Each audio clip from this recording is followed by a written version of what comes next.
Hello guys, welcome to our channel knowledge corner. आज हम इस वीडियो में बिहार से आए हुए बीपीएससी के द्वारा पूछे हुए उन सभी प्रश्नों को डिस्कस करेंगे जो बीपीएससी के किसी भी एग्ज़ाम में पूछे गए हैं। अब ये क्वेश्चन बिहार के ज्योग्राफी से भी रिलेटेड है, हिस्ट्री से भी रिलेटेड है, पॉलिटिकल साइंस से भी रिलेटेड है। तो ये बिहार जीएस जीके और की जो है बहुत ही इंपॉर्टेंट क्लास होने वाली है। आप वीडियो को स्किप मत करिएगा, वीडियो को पूरा देखिएगा। और वीडियो में हम जो है बीपीएससी के द्वारा पूछे गए किसी भी टाइप के क्वेश्चन हैं जो बीपीएससी के द्वारा पूछे गए हैं, उन सभी को हम डिस्कस करेंगे। तो अगर आप हमारे चैनल पर नए हैं तो नए चैनल को सब्सक्राइब कर दीजिए और वीडियो को लाइक कर दीजिए। हम सीधे बढ़ते हैं अपने पहले क्वेश्चन की तरफ। और हमारा पहला क्वेश्चन है कि जुलाई 2019 में बिहार के महापाषाणिक स्थान मेगालिथिक साइट के पहले प्रलेखन के लिए विशेषज्ञों ने निम्नलिखित में से किस जिले का दौरा किया? तो 2019 में जो हुआ था दौरा किसके लिए हुआ था? कैमूर के लिए हुआ था। कैमूर ज़िले के लिए दौरा किया गया था। देखिए, वर्ष 2019 में बिहार के महापाषाणिक स्थल मेगालिथिक साइट, जिसको इंग्लिश में बोलते हैं, कि पहले प्रलेखन के लिए विशेषज्ञों के दल ने कैमूर ज़िले का दौरा किया। ठीक है। हमारा जो अगला क्वेश्चन है कि बिहार समाजवादी पार्टी जो 1931 में बनी थी, उसका गठन किसने किया था? तो देखिए, बिहार समाजवादी पार्टी का गठन जो किया था वो फूलन प्रसाद वर्मा और जयप्रकाश नारायण जी के द्वारा किया गया था। इसीलिए जो हमारा विकल्प बी है वो हमारा सही हो जाएगा। देखिए, वर्ष 1931 में गंगा शरण सिंह, जयप्रकाश नारायण, फूलन प्रसाद वर्मा, अब्दुल बारी, राहुल सांकृत्यायन तथा अंबिका सिन्हा के द्वारा बिहार सोशलिस्ट पार्टी की स्थापना के लिए एक समूह बनाया गया। अन्य सदस्यों में रामवृक्ष बेनीपुरी, गंगा शरण सिन्हा, योगेंद्र शुक्ल, अब्दुल बारी, कर्पूरी ठाकुर और बसावन सिंह आदि शामिल थे। लेकिन जो गठन का श्रेय जाता है वो किसको जाता है? फूलन प्रसाद वर्मा और जयप्रकाश नारायण को। हमारा अगला क्वेश्चन है कि 1931 में बनी बिहार सोशलिस्ट पार्टी के सचिव कौन थे? तो सचिव हमारे कौन थे? जयप्रकाश नारायण। ठीक है। देखिए, 1931 में गठित बिहार सोशलिस्ट पार्टी के सचिव जयप्रकाश नारायण जी थे। अब जयप्रकाश नारायण जी को कौन सी उपाधि दी गई थी? ठीक है, तो जयप्रकाश नारायण जी को लोकनायक की उपाधि दी गई थी। देखिए, जयप्रकाश नारायण को लोकनायक के नाम से भी जाना जाता है। वर्ष 1942 में भारत छोड़ो आंदोलन के दौरान इन्होंने डॉक्टर राम मनोहर लोहिया तथा अरुणा आसफ अली के साथ मिलकर गुप्त रूप से भारतीय जनता को संगठित किया था। इन्होंने 5 जून 1974 को पटना के गांधी मैदान पर संपूर्ण क्रांति का आह्वान किया था। वर्ष 1999 में मरणोपरांत इन्हें भारत रत्न प्रदान किया गया था। तो कब इनको भारत रत्न मिला था? 1999 में। हमारा अगला क्वेश्चन है कि राजेंद्र प्रसाद ने किसे पाकिस्तान का जन्मदाता कहा? तो पाकिस्तान का जन्मदाता जो है लॉर्ड मिंटो को राजेंद्र प्रसाद जी ने बताया था। क्यों? क्योंकि इन्होंने जो अलग इलेक्टोरेट था उसको इन्होंने एक्सेप्ट कर लिया था। देखिए, राजेंद्र प्रसाद ने पाकिस्तान के जन्मदाता लॉर्ड मिंटो को माना है क्योंकि सर्वप्रथम उसने भारत परिषद एक्ट 1909 के द्वारा मुसलमानों के लिए पृथक मताधिकार एवं पृथक निर्वाचन क्षेत्र की स्थापना की थी। और राजेंद्र प्रसाद जी मानते हैं कि वहीं से जो है वो जो सांप्रदायिक पृथक चुनाव इकाइयों और विशेष सुविधाओं के कारण जो ये बीच में दरार पड़ी थी, वहीं से जो है वो पाकिस्तान का निर्माण हुआ था। ठीक है। हमारा अगला क्वेश्चन है कि पटना लॉन का गांधी मैदान के रूप में नामकरण कब किया गया?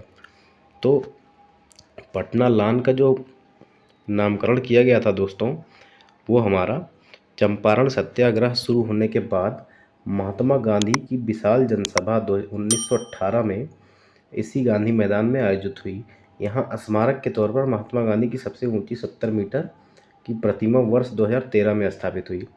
अब देखिए, ज्ञातव्य है कि महात्मा गांधी की मृत्यु 30 जनवरी 1948 में हुई थी और उसके पश्चात जो है पटना लॉन का नाम बदलकर क्या रख दिया गया था? गांधी मैदान रख दिया गया था। अतः जो है वो इस प्रश्न का उत्तर ई होगा, जबकि आयोग ने डी दिया है। तो देखिए, उनके मौत के बाद जो है नामकरण किया गया था, तो हम क्या मानेंगे? ई मानेंगे, उपयुक्त में से कोई नहीं। ठीक है। हमारा जो अगला क्वेश्चन है कि बिरसा मुंडा के गुरु कौन थे? बिरसा मुंडा के गुरु कौन थे? तो बिरसा मुंडा के गुरु जो थे वो आनंद पांडे थे। ठीक है। बिरसा मुंडा के गुरु का नाम आनंद पांडे था और बिरसा मुंडा ने मुंडा विद्रोह कब हुआ था? 1899 से 1900 का नेतृत्व किया था। उनका जन्म 1875 में उलिहातू गांव में हुआ था। उनकी शिक्षा दीक्षा चाईबासा में हुई थी और जर्मन धर्म प्रचारकों से प्रभावित होकर वह ईसाई बन गए थे, किंतु उनकी आत्मपिपासा शांत न हुई। वह अपने पूर्वजों के मौलिक मुंडा धर्म में विश्वास करने लगे। वह हिंदू धर्म के विचारधारा से अत्यधिक प्रभावित हुए थे और 1895 में उन्होंने अपने एक नए संप्रदाय का चलन किया था। ठीक है, देखिए उनको उनको कब गिरफ्तार किया गया था? 3 फरवरी 1900 को। ये क्वेश्चन जो है वो आपको अभी देखने को मिलेंगे इनसे रिलेटेड, तो आप लोग ध्यान दीजिएगा कब कब गिरफ्तार किया गया था? 3 फरवरी 1900 को। देखिए अगला ही क्वेश्चन है कि बिरसा को सोते हुए कब पकड़ा गया? तो यहाँ पे जो है ऑप्शन सी सही होगा, लेकिन इसमें जो है वो 1990 दिया गया है, जो 1990 नहीं होगा। हमारा 3 फरवरी 1900 होगा। कितना होगा? 1900। तो आप लोग सही कर लीजिएगा, 3 फरवरी 1900 को उनको सोते हुए पकड़ा गया था। हमारा जो अगला क्वेश्चन है, उस क्षेत्र की पहचान करें जहां संथालों ने 1855-56 में अपनी सरकार की घोषणा कर दी थी। तो जो हमारा भागलपुर और राजमहल है, यहाँ पे इन्होंने अपनी सरकार की घोषणा कर दी थी। देखिए 1855-56 में संताल विद्रोह मुख्यतः ब्रिटिश शासन के विरुद्ध हुआ था और इन्होंने क्या है, जो भागलपुर और राजमहल का क्षेत्र है, यहाँ पे इन्होंने अपनी सरकार की घोषणा कर दी थी। ठीक है, अब देखिए कि 1857 के विद्रोह ने बिहार में कई नगरों को प्रभावित किया। बिहार के विभिन्न नगरों में विद्रोह के विस्फोट का सही क्रम निम्नलिखित में से कौन सा है? तो सबसे पहले हमारा कहाँ आया था? रोहिणी। तो रोहिणी आपको यहाँ पे एक ही ऑप्शन में दिख रहा है, तो इसीलिए आप इस तरह से जो है वो ऑप्शन को एलिमिनेट कर सकते हैं। सबसे पहले कहाँ पे? रोहिणी, फिर पटना, फिर मुजफ्फरपुर, फिर जगदीशपुर। अगर हम बात करें तो 7 से 12 जून को सबसे पहले रोहिणी में हुआ। ठीक है, फिर 3 जुलाई को पटना में हुआ और 25 जुलाई को मुजफ्फरपुर में हुआ और जुलाई 1857 में कुंवर सिंह ने आरा में जगदीशपुर में विद्रोह किया था। तो सबसे पहले हमारा कहाँ पे हुआ था? रोहिणी में। देखिए अली वर्दी को किस वर्ष बिहार का डिप्टी गवर्नर नियुक्त किया गया? तो अली वर्दी को जो है वो 1733 में बिहार का डिप्टी गवर्नर नियुक्त किया गया था। देखिए बंगाल के नवाब सुजाउद्दौला या सुजाउद्दीन ने 1733 ईस्वी में अली वर्दी खां को बिहार का नायब सूबेदार या डिप्टी गवर्नर बनाया। बंगाल के नवाब सरफराज के समय बिहार में नायब सूबेदार अली वर्दी खां ने विद्रोह कर दिया और सरफराज खां को गिरिया के युद्ध में मार डाला। 1740 में अली वर्दी खां जो है वो बंगाल का नवाब बन गया। हमारा अगला क्वेश्चन है कि बिहार में अलग प्रांत के लिए आंदोलन जिसके परिणाम स्वरूप वर्ष 1911 में बिहार एवं उड़ीसा के नए प्रांत का निर्माण हुआ, उसका नेतृत्व किसने किया? तो उसका नेतृत्व किया था सच्चिदानंद सिन्हा ने और सच्चिदानंद सिन्हा को ही आधुनिक बिहार का जन्मदाता कहा जाता है। ठीक है, डॉक्टर सच्चिदानंद सिन्हा, महेश नारायण और नंदकिशोर लाल तथा श्री कृष्ण सहाय ने मिलकर 1894 में पटना से बिहार टाइम्स और बिहारी समाचार पत्र निकालना प्रारंभ किया और इसी में ही इन्होंने संपूर्ण बिहार में पृथक्करण आंदोलन की शुरुआत की और इसी जो अखबार था बिहार टाइम्स और बिहारी, इसी से जो है यह आंदोलन जोर पकड़ने लगा। और इसके बाद क्या है कि देखिए 1 अप्रैल 1912 को 22 मार्च 1912 को घोषित किया गया था बिहार को उड़ीसा में सम्मिलित कर बिहार और उड़ीसा प्रांत का उदय हुआ, जिसकी राजधानी पटना बनी। लेकिन जो भारत शासन अधिनियम 1935 आया, उसके अनुसार 1 अप्रैल 1936 को बिहार को क्या है, उड़ीसा से भी अलग करके नया राज्य बना दिया गया। ठीक है, कब बिहार पहली बार ब्रिटिश शासित भारत के तहत बंगाल प्रेसिडेंसी से अलग हुआ? तो आप सभी को पता है 1912 में अलग हुआ था, जब बिहार और उड़ीसा को बंगाल से अलग किया गया था। हमारा अगला क्वेश्चन है कि 1930 और 32 में बरही कांग्रेस ने सफलतापूर्वक अंग्रेजी हुकूमत को किस जिले से नाकाम कर दिया था? तो बरही कांग्रेस ने मुंगेर से जो है वो अंग्रेजी हुकूमत को नाकाम कर दिया था। ठीक है, हमारा जो अगला सवाल है, वर्ष 1939 में बिहार में अंबारी सत्याग्रह का नेतृत्व किसने किया था? तो अंबारी सत्याग्रह का जो नेतृत्व था वो राहुल सांकृत्यायन ने किया था। ठीक है, देखिए 1939 में अंबारी सत्याग्रह का नेतृत्व राहुल सांकृत्यायन ने किया था। अब देखिए बिहार युद्ध लीग का गठन कब हुआ? तो बिहार यूथ जो लीग है उसका गठन 1928 में हुआ, 1928 में। अब देखिए ये जो क्वेश्चन है वो बिहार स्कूल टीचर और हेडमास्टर में अभी जल्दी में ही पूछा गया है, तो आप लोग याद रखिएगा। हमारा जो एक्सप्लेनेशन है वो प्रसिद्ध क्रांतिकारी और स्वतंत्रता सेनानी प्रोफेसर ज्ञान सहाय के आदेश से वर्ष 1928 में मोतिहारी में पूर्वी चंपारण में बिहार यूथ लीग की स्थापना की गई थी। ठीक है, बिहार में यद्यपि जमींदारी सर्वाधिक रूप से 1952 में हटी थी, तथापि भू नियंत्रण का सामाजिक आधार निम्नलिखित हाथों में रह गया था। किसके? तो प्रधान जाति के हिंदू के हाथों में रह गया था। हमारा अगला क्वेश्चन है, अब आप लोग जो एक्सप्लेनेशन है देखिए, 1950 में बिहार सरकार द्वारा बिहार भूमि सुधार अधिनियम पारित किया, जिसे सर्वोच्च न्यायालय ने संस्तुति प्रदान की। वर्ष 1954 और 1959 में इसमें संशोधन किया गया, लेकिन इस अधिनियम में कुछ ऐसी व्यवस्था थी जिसके तहत वे घर, बगीचा, तालाब, पुस्तकालय, व्यापार आदि के उद्देश्य से जमीन का एक बड़ा हिस्सा अपने पास रख सकते थे। इसके अलावा कानून का क्रियान्वयन धीमा होने के कारण भी जमीन पर प्रधान जातियों का कब्जा बना रहा।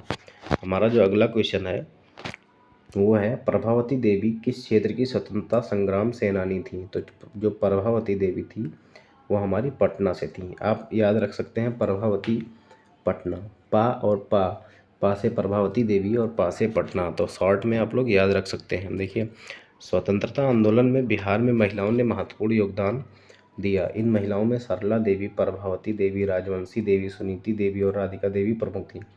प्रभावती देवी पटना की स्वतंत्रता संग्राम सेनानी थी। हमारा अगला क्वेश्चन है कि श्री नरसिंह नारायण क्या थे? तो श्री नरसिंह नारायण क्या थे? समाजवादी थे। तो ये देखिए 44वीं बीपीएससी 2001-2 में पूछा गया है। हमारा जो अगला क्वेश्चन है कि श्री जगत नारायण लाल की पत्नी का क्या नाम था? तो श्री जगत नारायण लाल की पत्नी का नाम श्रीमती राम प्यारी था, इसीलिए जो हमारा ए ऑप्शन है वो सही हो जाएगा। देखिए, जगत नारायण लाल की पत्नी का नाम राम प्यारी देवी था। भारत छोड़ो आंदोलन के दौरान राम प्यारी देवी ने बांकीपुर में सभा को संबोधित किया और लोगों से सरकारी नौकरी छोड़ने का आह्वान किया था। अब देखिए, आधुनिक बिहार का निर्माता किसे कहा जाता है? बहुत ही इंपॉर्टेंट क्वेश्चन है, बार बार पूछा जाता है। तो सच्चिदानंद सिन्हा को। किसको? सच्चिदानंद सिन्हा को। ठीक है, अब आप लोग अगर एक्सप्लेनेशन पढ़ना चाहें तो आप वीडियो को पॉज करके पढ़ सकते हैं। अगर मैं एक्सप्लेनेशन पढ़ूंगा तो वीडियो बहुत ज़्यादा लंबी हो जाएगी। हमारा अगला क्वेश्चन है कि भारत सरकार अधिनियम 1935 के तहत बिहार विधान परिषद के प्रथम निर्वाचित सभापति कौन थे? तो देखिए, इसमें थोड़ा सा विवाद है। जो हमारे राय बहादुर सतीश चंद्र थे वो मनोनीत किए गए थे, और जो निर्वाचित थे वो हमारा राजीव रंजन सिन्हा थे, लेकिन आयोग ने जो है वो ऑप्शन ए ही माना है। अगर हम बात करें तो भारत सरकार अधिनियम 1935 के तहत बिहार विधानसभा में या विधान परिषद में 29 सदस्य थे। सदस्यों का चुनाव अप्रत्यक्ष रूप से होता था और कुछ मनोनीत भी किए जाते थे। राज्यपाल के आदेश से राय बहादुर सतीश चंद्र जो है इसके अध्यक्ष बने। अब देखिए, ये राज्यपाल के आदेश से बने थे। कौन? राय बहादुर सतीश चंद्र। और बाद में जो है निर्वाचित जो हुए वो राजीव रंजन सिन्हा को अध्यक्ष चुना गया था। तो ये थोड़ा विवादित क्वेश्चन है, वैसे तो आयोग ने अभी इसका आंसर ए ही माना है। ठीक है, हमारा अगला क्वेश्चन है कि किस निम्नलिखित में से किस अधिनियम ने बिहार के एक सदनीय विधानमंडल को द्विसदनीय में बदला और विधान सभा और बिहार विधान परिषद बना? ठीक है, तो जो हमारा भारत सरकार अधिनियम 1935 था, इसने जो है वो बिहार के सदन को जो है विधानमंडल को दो सदनीय में कर दिया, बिहार विधान परिषद और बिहार विधानसभा। ठीक है, देखिए, फरवरी 1938 में बिहार की चुनी हुई सरकार ने किस कारण वश इस्तीफा दे दिया? अब देखिए, ये जो सही विकल्प है इसमें था कि राजनीतिक बंदियों को छोड़ना। ठीक है, इसीलिए हमारा जो डी विकल्प है वो हमारा सही हो जाएगा। अगर हम एक्सप्लेनेशन की बात करें तो वर्ष 1935 के भारत शासन अधिनियम के आधार पर फरवरी 1937 में प्रांतीय विधानमंडल के चुनाव परिणाम जारी हुए। जुलाई 1937 में 6 प्रांतों में कांग्रेस ने अपने मंत्रिमंडल गठित किए। ये प्रांत थे मद्रास, बम्बई, मध्य प्रांत, उड़ीसा, बिहार और संयुक्त प्रांत। वर्ष 1937 के चुनाव में राजनीतिक कैदियों की रिहाई कांग्रेस के प्रमुख मुद्दों में से एक था, लेकिन ऐसा अंग्रेज़ों ने किया नहीं, तो इसीलिए क्या है, इन्होंने त्यागपत्र दे दिया था। अब देखिए, कांग्रेस के विभिन्न राज्य की सरकारों ने राजनीतिक कैदियों को रिहा करने का प्रयास किया, परंतु राज्य के गवर्नरों ने इसका विरोध किया। अब गवर्नर कौन होते थे, तो वो अंग्रेज होते थे। इसीलिए जो है 1938 में इन्होंने क्या हुआ, त्यागपत्र दे दिया। हमारा अगला क्वेश्चन है, अब देखिए ये जो क्वेश्चन है ये उस टाइम का क्वेश्चन है 2004 का, 2008 का, तो ये हम नहीं पढ़ते हैं, ये आपके एग्ज़ाम पॉइंट ऑफ व्यू से इम्पॉर्टेंट नहीं है और ये हो सकता है आपके एग्ज़ाम में ना आए। ठीक है, देखिए ये क्वेश्चन है कि भारत के निर्वाचन आयोग ने कब बिहार विधानसभा 2020 के आम चुनाव के लिए प्रेस नोट जारी किए। तो प्रेस नोट जो है वो 25 सितंबर 2020 को जारी किए गए थे। ठीक है, ये हमारी 66वीं बीपीएससी 2020 में पूछा गया क्वेश्चन है। तो ये उस समय का जो करंट अफेयर था उसका क्वेश्चन था। ठीक है, हमारा अगला क्वेश्चन है कि बिहार के अंतिम विधानसभा चुनाव में किस राष्ट्रीय राजनीतिक दल को सर्वाधिक स्थान प्राप्त हुए थे। तो ये भी हम, क्योंकि ये आंकड़े बदलते रहते हैं, इसलिए हम ये भी क्वेश्चन नहीं पढ़ेंगे।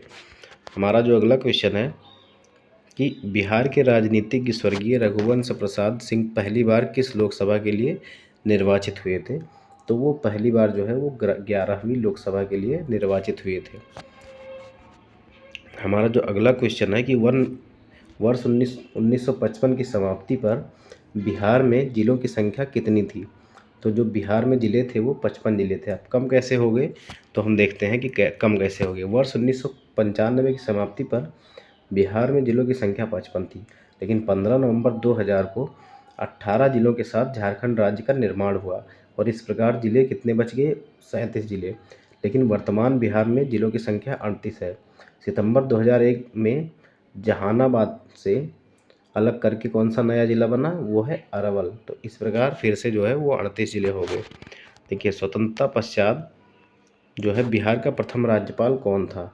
तो जो स्वतंत्रता के बाद बिहार के राज्यपाल थे वो जयराम दौलत राम थे। ठीक है, जयराम दास दौलत राम।